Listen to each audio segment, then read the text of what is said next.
Assalamualaikum warahmatullahi wabarakatuh. Perkenalkan, saya Erlin Seleng dengan NIM D0112211067. Saya perwakilan dari kelompok 9 Fisika Dasar yang akan membahas materi pada bab 1. Materi pada bab 1 adalah besaran, dimensi, dan satuan, serta matematika pendahuluan.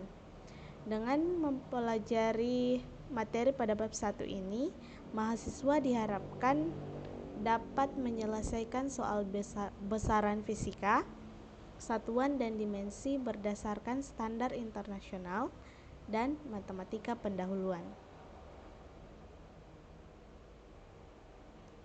Pada bab 1 ini, kita akan membahas 6 pokok bahasan.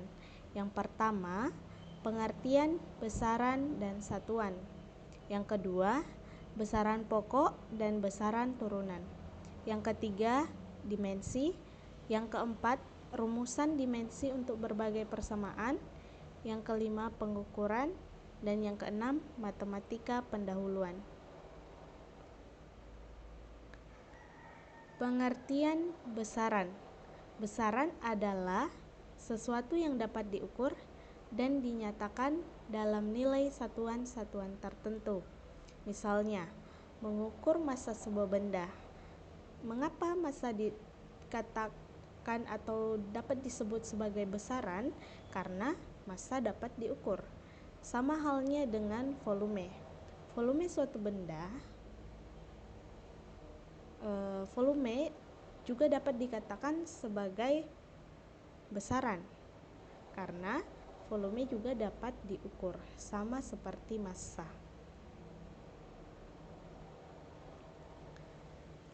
Ada 2 jenis besaran, yaitu besaran pokok dan besaran turunan.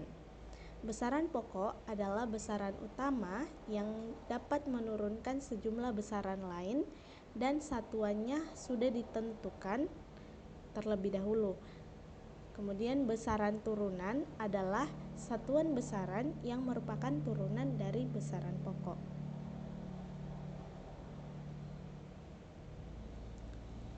Di sini kita melihat gambar gajah.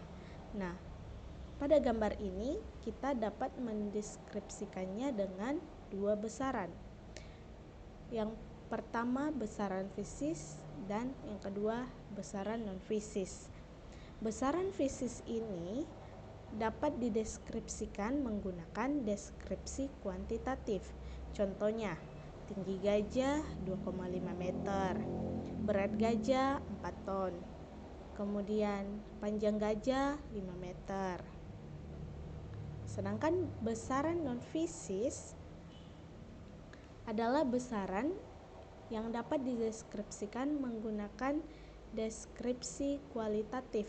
Contohnya, gadingnya panjang, lebih tinggi daripada orang, tenaganya kuat. Pengertian satuan. Satuan adalah sesuatu yang digunakan untuk menyatakan ukuran besaran. Misalnya meter, detik, kilogram, dan masih banyak lagi. Sistem satuan internasional.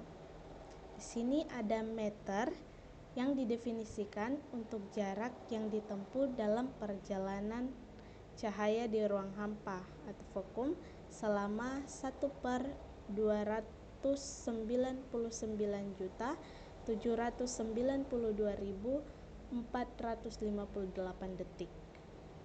Yang kedua ada kilogram yang merupakan satuan unit SI untuk massa. Yang ketiga ada second yang merupakan satuan pokok untuk besaran waktu dalam sistem satuan internasional. Yang keempat ada ampere yang diambil dari nama seorang pendiri ilmu elektrodinamika bernama Andre Marie Ampere.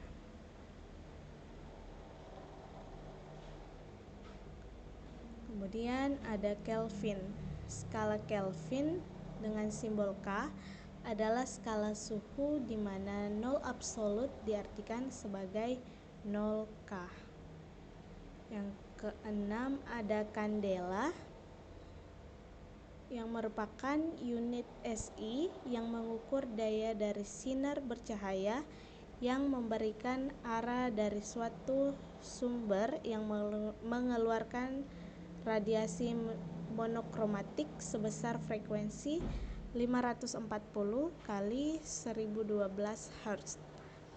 Kemudian yang ketujuh ada mol yang merupakan satuan dasar SI yang mengukur jumlah zat. Kemudian kita masuk pada besaran pokok satuan SI. Sini ada jumlah zat dengan lambang N, satuan SI-nya mol, simbol satuan mol. Kemudian intensitas cahaya, lambangnya IN, kemudian satuan SI-nya kandela, simbol satuannya CD. Kemudian waktu, lambangnya T, satuan SI-nya second, simbol satuannya S. Arus listrik, lambangnya I, satuan SI-nya ampere, simbol satuannya A. Suhu ada T, lambangnya T, kemudian satuan SI-nya Kelvin, simbol satuannya K. Massa, lambangnya M, satuan SI-nya kilogram, dan simbol satuannya kg.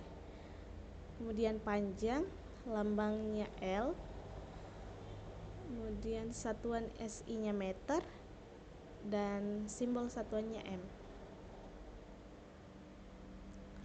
Untuk dapat lebih mudah mengingat besaran pokok, kita dapat menggunakan singkatan jiwa SMP. Jumlah mol, intensitas cahaya, waktu, arus listrik, suhu, massa, dan panjang. Di sini ada besaran turunan dan satuannya. Kecepatan satuannya meter per second, massa jenis satuannya kilogram per meter kubik, luas satuannya meter persegi, volume satuannya meter kubik, gaya satuannya kilogram meter per second kuadrat, percepatan satuannya meter per second kuadrat, dan lain-lain. Kemudian di sini ada dimensi.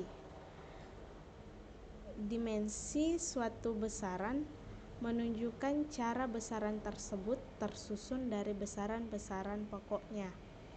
Cara penulisannya dinyatakan dengan lambang huruf tertentu dan diberi tanda kurung persegi. Besaran pokok, lambang besaran pokok dan dimensinya dapat kita lihat pada tabel di samping.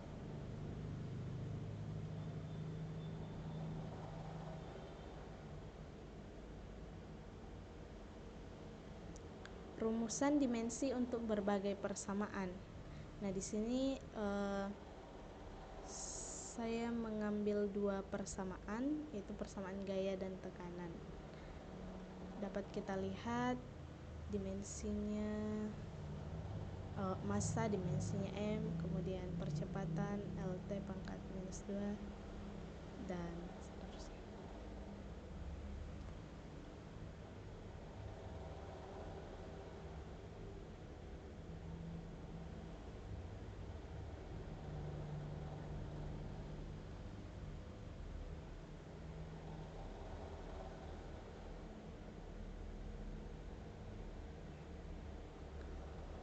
Kemudian matematika pendahuluan. Nah, matematika merupakan alat untuk membahas arti dari suatu fenomena alam dalam fisika. Sebagai dasar dari pengetahuan fisika diberikan matematika dasar untuk menerangkan arti dari suatu besaran fisika.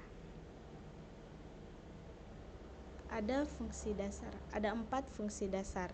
Yang pertama linear, yang kedua eksponensial, yang ketiga logaritmik, dan yang keempat trigonometrik. Nah, dari keempat ini mempunyai bentuk grafik yang berbeda-beda. Kemudian ada diferensial dan integrasi. Sekian yang dapat saya bahas dari materi pada bab 1. Terima kasih. Assalamualaikum warahmatullahi wabarakatuh.